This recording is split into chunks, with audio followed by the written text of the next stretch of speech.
여기는 깊은 산속입니다. 주변 어디에도 강이나 계곡과 연결된 흔적이 없는 작은 둔벙이 하나 있습니다. 그런데 이 물속을 들여다보면 믿을 수 없는 광경이 펼쳐집니다. 붕어가 유유히 헤엄치고 있습니다. 미꾸리가 바닥을 파헤치며 먹이를 찾고 있습니다. 심지어 작은 피라미떼까지 물이 지어 다니고 있습니다. 도대체 이게 어떻게 가능한 걸까요? 이 둔벙은 주변 어떤 물과도 연결되지 않았습니다. 가장 가까운 계곡까지 최소 수백 미터, 어떤 곳은 수 킬로미터 떨어져 있습니다.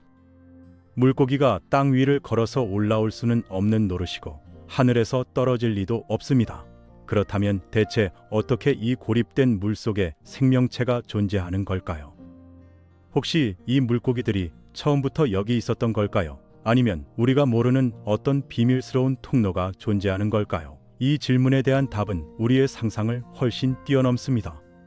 오늘 이 영상에서는 과학자들도 오랫동안 연구해온 이 놀라운 자연의 미스터리를 낱낱이 파헤쳐 보겠습니다. 여러분이 상상도 못했던 자연의 놀라운 이동 경로, 지금부터 공개합니다. 믿기 힘들겠지만 이 모든 것은 실제로 일어나고 있는 일입니다. 그리고 그 답은 우리가 생각했던 것보다 훨씬 더 경이롭고 신비로웠습니다. 이 미스터리를 풀기 위해서는 자연을 바라보는 우리의 시각을 완전히 바꿔야 합니다. 우리 눈에 보이는 것이 전부가 아니라는 것을 깨달아야 합니다. 산속 둔벙의 물고기들은 단순히 운 좋게 거기 있는 것이 아닙니다. 그들에게는 그곳까지 도달한 놀라운 이야기가 있습니다. 자, 그럼 첫 번째 비밀부터 들여다볼까요? 준비되셨나요? 산속 둔벙의 물고기가 생기는 첫 번째 이유는 바로 폭우와 홍수입니다. 여러분, 장마철을 한번 떠올려 보세요. 평소에는 마른 땅이었던 곳에서도 물이 졸졸졸 흘러내리는 모습을 본 적 있으시죠? 그 짧은 순간이 바로 물고기들의 이동 타이밍입니다. 평소에는 완전히 고립된 둔벙이라 해도 장마철 폭우가 쏟아지면 상황이 완전히 달라집니다. 빗물이 산 아래에서 위쪽으로 작은 도랑을 만들어냅니다. 이 임시 물길은 계곡물과 둔벙 사이를 잠깐 동안 연결시킵니다. 보통 몇 시간에서 길어야 며칠 정도 유지되는 일시적인 통로입니다. 하지만 물고기에게는 이 짧은 시간이면 충분합니다. 물고기들은 놀라울 정도로 강한 상류 이동 본능을 가지고 있습니다. 산란기가 되면 본능적으로 물 흐름을 거슬러 올라가려는 습성이 있죠. 이때 갑자기 열린 물길을 따라 계곡 아래에 살던 물고기들이 위쪽으로 이동합니다. 특히 붕어나 미꾸리 같은 종은 얕은 물에서도 이동할 수 있는 능력이 뛰어납니다. 수심이 불과 몇 센티미터밖에 안 되는 물길도 통과할 수 있습니다. 몸을 구불거리며 진흙탕을 헤쳐나가는 모습은 정말 경이롭습니다. 한국의 여름 장마는 보통 한 달 이상 지속됩니다. 이 기간 동안 여러 차례 폭우가 내리면서 임시 물길이 반복적으로 생성됩니다. 물고기들은 이런 기회를 놓치지 않고 조금씩 위쪽으로 이동합니다.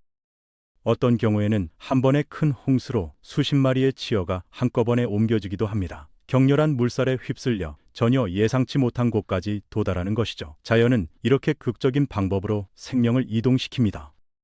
그리고 비가 그친 후 물길이 끊어지면 그들은 그곳에 고립됩니다. 하지만 괜찮습니다. 그들에게는 이미 새로운 서식지가 생긴 것이니까요. 풍부한 먹이와 천적이 없는 안전한 공간이 생긴 겁니다. 이렇게 해서 아무도 예상하지 못한 산 위의 둔벙에 물고기 개체군이 형성되는 것입니다. 자연이 만든 일시적인 고속도로, 그것이 첫 번째 비밀이었습니다. 두 번째 이유는 더욱 놀랍습니다. 바로 조류, 즉 새들이 물고기 알을 옮긴다는 사실입니다. 믿기 힘드시죠? 하지만 이것은 과학적으로 입증된 사실입니다.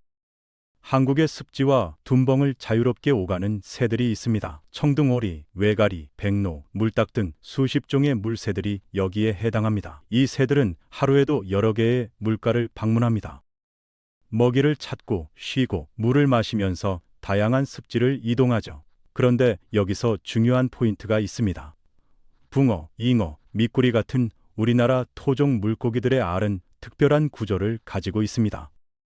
이 알들의 표면은 끈적끈적한 점액질로 둘러싸여 있습니다. 이 점액질의 역할은 본래 알을 수초나 돌에 붙여서 물에 떠내려가지 않게 하는 것입니다. 하지만 이 점액질은 다른 물체에도 아주 잘 붙습니다.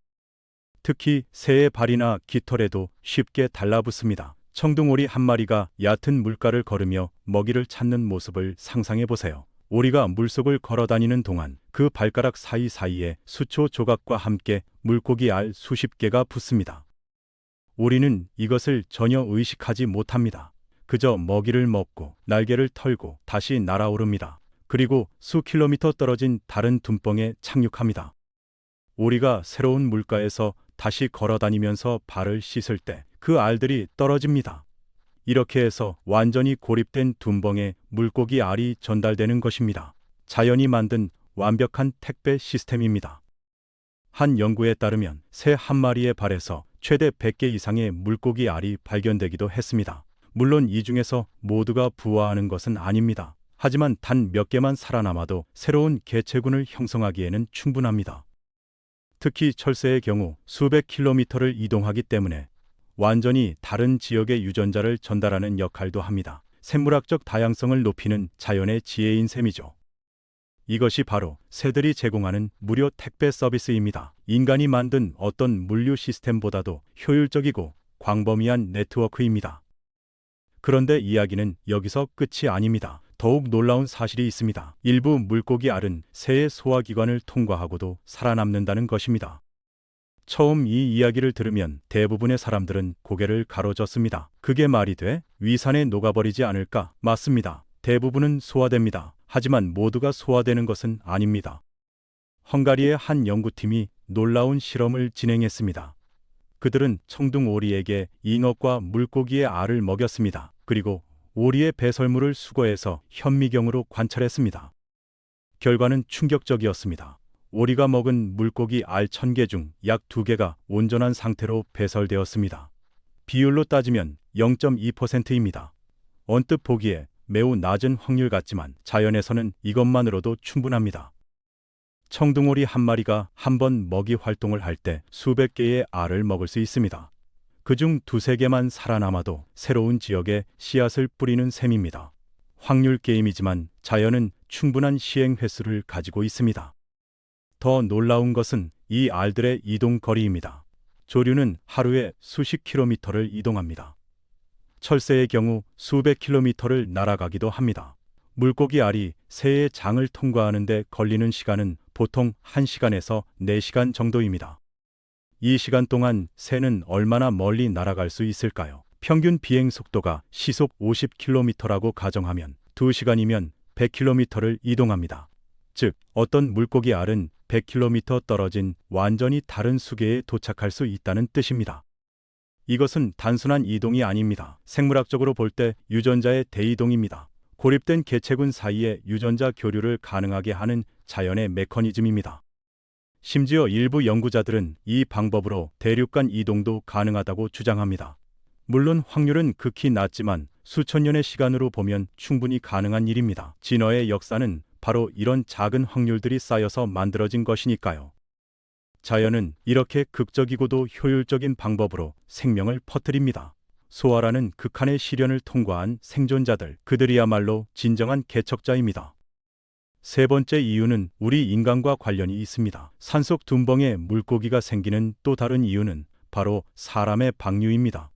에이, 그런 깊은 산속까지 사람이 물고기를 넣으러 가겠어요? 이렇게 생각하시는 분들이 많을 겁니다. 하지만 실제로는 생각보다 훨씬 흔한 일이었습니다. 한국의 전통 농경 사회에서 둔벙은 단순한 물웅덩이가 아니었습니다. 농업 용수를 저장하는 중요한 시설이었죠. 그리고 이 둔벙을 관리하는 과정에서 물고기를 넣는 일이 자주 있었습니다. 가장 큰 이유는 모기 유충 방제였습니다. 여름철 고인 물에는 모기 유충이 들끓습니다. 말라리아와 일본 내염 같은 질병이 흔했던 시절, 모기는 심각한 위협이었습니다. 그래서 우리 조상들은 영리한 방법을 생각해냈습니다. 둔벙에 붕어나 피라미를 풀어놓는 것입니다. 이 물고기들은 모기 유충을 먹이로 삼습니다. 자연적인 방역 시스템을 만든 것이죠. 살충제도 없던 시절, 이것은 매우 효과적인 방법이었습니다. 또 다른 이유도 있었습니다. 바로 식량 확보입니다. 과거 농촌에서는 단백질 공급원이 귀했습니다. 둔벙에 물고기를 키워두면 필요할 때 잡아먹을 수 있었죠. 특히 보리고개 시절, 이런 둔벙의 물고기는 귀중한 식량이었습니다. 그리고 현대에 들어서는 또 다른 요인이 있습니다. 바로 낚시꾼들입니다. 산속 계곡에서 낚시를 즐기는 사람들이 미끼용 치어를 가져갑니다. 이 치어들을 담은 물통을 계곡물에 담가두었다가 낚시가 끝나면 그냥 버리는 경우가 많습니다. 또는 남은 미끼를 그대로 방생하기도 합니다. 이렇게 우연히 방류된 치어가 근처 둔벙에 정착하는 경우도 있습니다. 심지어 어떤 사람들은 공덕을 쌓는다며 일부러 물고기를 방생하기도 합니다. 이런 방생 행위가 생태계 교란을 일으킬 수도 있지만 어쨌든 산속 둔벙에 물고기가 생기는 하나의 경로가 되는 것은 사실입니다. 의도가 좋든 나쁘든 결과적으로 생태계에 영향을 미칩니다. 겉보기에는 사람이 넣었을 리 없어 같은 외딴 곳이라도 수십 년 또는 수백 년 전의 인간 활동이 지금까지 영향을 미치고 있을 수 있습니다. 역사는 생각보다 긴 그림자를 들이웁니다. 인간과 자연의 경계는 우리가 생각하는 것보다 훨씬 더 모호합니다. 우리는 자연의 일부이자 자연을 변화시키는 주체이기도 합니다. 이제 네 번째 이유를 알아볼 차례입니다. 이것은 가장 신비롭고 증명하기 어려운 메커니즘입니다. 바로 지하수를 통한 연결입니다. 여러분, 산을 한번 떠올려 보세요. 우리 눈에 보이는 것은 산의 표면뿐입니다. 하지만 산 아래 땅속 깊은 곳에는 우리가 상상할 수 없는 복잡한 세계가 펼쳐져 있습니다. 한국은 화강암과 편마암으로 이루어진 산악 지형이 많습니다. 이런 안반층에는 수많은 틈과 균열이 있습니다. 빗물과 지하수가 이 틈을 따라 흐릅니다. 때로는 지하 수십 미터 깊이에서 물길이 형성되기도 합니다. 우리가 지표면에서 보기에는 완전히 고립된 둔벙이라도 지하에서는 다른 수계와 연결되어 있을 수 있습니다. 이것을 카르스트 지형이라고 부릅니다. 석회암 지대에서 특히 흔한 현상이지만 화강암 지대에서도 충분히 가능합니다. 실제로 강원도와 경상도의 일부 지역에서는 지하 동굴이 발견되기도 합니다. 이런 동굴을 통해 지하수가 흐르고 그 지하수를 따라 작은 물고기들이 이동할 수 있습니다. 특히 미꾸리나 꺽지 같은 종은 매우 좁은 틈새도 통과할 수 있습니다. 몸을 뱀처럼 구불거리며 안반의 틈을 헤쳐나갑니다. 어떤 연구자들은 이렇게 주장합니다. 빙하기 이후 한반도의 수계가 재편되는 과정에서 일부 지하 물길이 아직도 남아있을 수 있다고요. 수만 년 전에는 지금과는 완전히 다른 물길이 존재했을 것입니다. 해수면이 낮았고 강의 흐름도 달랐습니다. 그 시절의 물길 일부가 지하에 화석처럼 남아있을 가능성이 있습니다. 물론 이것을 직접 증명하기는 매우 어렵습니다. 땅을 파헤칠 수도 없고 모든 지하수 통로를 추적할 수도 없습니다. 하지만 상황 증거는 많습니다. 가뭄에도 마르지 않는 둔벙, 주변에 물 공급원이 없는데도 항상 일정한 수위를 유지하는 웅덩이가 그 증거입니다. 이런 곳들은 분명 어딘가에서 지하수가 공급되고 있다는 뜻입니다. 그리고 지하수가 흐른다면 물고기도 그 물을 따라 이동할 수 있습니다. 눈에 보이지 않는 자연의 비밀 통로, 그것이 네 번째 비밀입니다. 지금까지 물고기가 어떻게 둔벙에 도착하는지 알아봤습니다. 하지만 여기서 또 다른 질문이 생깁니다. 도착했다고 해서 끝이 아닙니다. 그 열악한 환경에서 어떻게 살아남을 수 있을까요? 산속 둔벙의 환경은 결코 쾌적하지 않습니다. 여름에는 수온이 섭씨 30도를 넘습니다. 겨울에는 표면이 얼어붙습니다. 가뭄이 들면 물이 거의 말라버립니다. 산소 농도도 매우 낮고 먹이도 풍족하지 않습니다. 일반적인 물고기라면 절대 살아남을 수 없는 환경입니다. 하지만 한국 토종 물고기 중 일부는 이런 극한 환경에 특화되어 있습니다. 대표적인 것이 붕어입니다. 붕어는 놀라운 저산소 적응력을 가지고 있습니다. 일반 물고기가 필요로 하는 산소의 10분의 1만 있어도 생존할 수 있습니다. 심지어 산소가 거의 없는 진흙 속에서도 며칠을 버틸 수 있습니다. 이것이 가능한 이유는 특별한 대사 시스템 때문입니다. 붕어는 산소가 부족할 때 무산소 호흡으로 전환할 수 있습니다. 미꾸리는 또 다른 능력을 가지고 있습니다. 장호흡이라는 독특한 호흡법입니다. 수면 위로 올라와 공기를 삼킨 다음 장에서 산소를 흡수합니다. 마치 우리가 폐로 숨쉬는 것처럼 미꾸리는 장으로 숨을 쉽니다. 그래서 물이 거의 다 마른 웅덩이에서도 살아남을 수 있습니다. 잉어 역시 강인한 생명력을 자랑합니다. 수온 변화에 대한 적응력이 뛰어나고 오염된 물에서도 살 수 있습니다. 먹이가 부족해도 자기 몸의 지방을 소비하며 몇 달을 버틸 수 있습니다. 겨울철 얼음 밑에서는 거의 동면 상태로 들어갑니다. 신진대사를 극도로 낮춰서 에너지 소비를 최소화합니다. 심장 박동이 분당 몇 번으로 떨어지고 거의 죽은 것처럼 보이지만 봄이 오면 다시 활동을 시작합니다.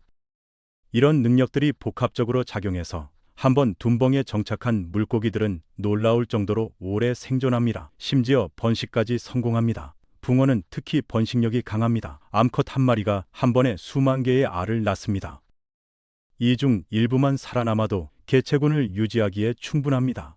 이렇게 해서 사람들이 깜짝 놀랄 만한 일이 벌어집니다. 몇 년 전까지만 해도 물고기가 없던 둔벙에 어느 날 갑자기 수십 마리의 붕어가 헤엄치고 있는 것입니다. 적응력과 생명력, 그것이 다섯 번째 비밀입니다. 자, 지금까지 산속 고립된 둔벙에 물고기가 생기는 6가지 비밀을 알아봤습니다. 폭우가 만든 일시적 물길, 새들의 발에 붙은 알, 새의 소화기관을 통과한 알, 사람의 의도적 또는 무의도적 방류, 지하수를 통한 연결, 그리고 물고기들의 놀라운 적응력까지. 이 6가지가 복합적으로 작용해서 불가능해 보이는 일을 가능하게 만듭니다. 그런데 여기서 더 중요한 깨달음이 있습니다. 우리가 고립되었다고 생각한 것은 인간의 시각일 뿐이라는 것입니다. 자연의 입장에서 보면 완전히 고립된 곳은 거의 없습니다. 물은 땅 위로도 흐르고 땅 아래로도 흐릅니다. 생명은 새의 발에 붙어서도 이동하고 바람에 실려서도 이동합니다. 심지어 동물의 뱃속을 통과해서도 이동합니다. 시간의 스케일도 다릅니다. 우리는 몇 년, 몇십 년 단위로 생각하지만 자연은 수백 년, 수천 년 단위로 작동합니다. 한 번의 큰 홍수가 100년에 한 번 일어난다고 해도 1000년이면 10번입니다. 그 10번의 기회 중 단 한 번만 성공해도 새로운 생태계가 만들어집니다. 전 세계적으로도 이런 사례는 수없이 많습니다. 태평양에 고립된 섬에 어떻게 식물이 자라게 되었는지, 갈라파고스 제도에 어떻게 거북이가 도착했는지, 하와이 제도에 어떻게 그 많은 고유종이 생겨났는지 모두 같은 원리입니다. 생명은 길을 찾습니다. 우리가 상상하는 것보다 훨씬 더 다양하고 놀라운 방법으로. 장벽은 우리 눈에만 장벽일 뿐 자연에게는 언제나 우회로가 있습니다. 그래서 다음번에 여러분이 산속을 걷다가 작은 둔벙을 발견한다면 한번 들여다보세요. 혹시 그 안에 작은 물고기가 헤엄치고 있지 않나요? 만약 있다면 이제 여러분은 그 신비한 여정을 이해할 수 있을 것입니다. 그 작은 생명이 어디서 왔는지, 어떤 놀라운 모험을 거쳐 그곳에 도착했는지 말입니다. 결국 우리가 배운 것은 이것입니다. 자연에서 완전히 고립된 것은 없다는 것, 모든 생명은 보이지 않는 실로 연결되어 있다는 것입니다. 그리고 생명은 우리가 생각하는 것보다 훨씬 더 강인하고 더 창의적이고 더 경이롭다는 것입니다. 산속 둔벙의 물고기는 우리에게 이렇게 말하고 있습니다. 생명은 언제나 길을 찾는다고. 여러분, 오늘 영상 재미있게 보셨나요? 자연의 신비에 대해 더 알고 싶으시다면 구독과 좋아요 부탁드립니다. 다음 영상에서 또 만나요. 여기는 깊은 산속입니다. 주변 어디에도 강이나 계곡과 연결된 흔적이 없는 작은 둔벙이 하나 있습니다. 그런데 이 물속을 들여다보면 믿을 수 없는 광경이 펼쳐집니다. 붕어가 유유히 헤엄치고 있습니다. 미꾸리가 바닥을 파헤치며 먹이를 찾고 있습니다. 심지어 작은 피라미드까지 물이 지어 다니고 있습니다.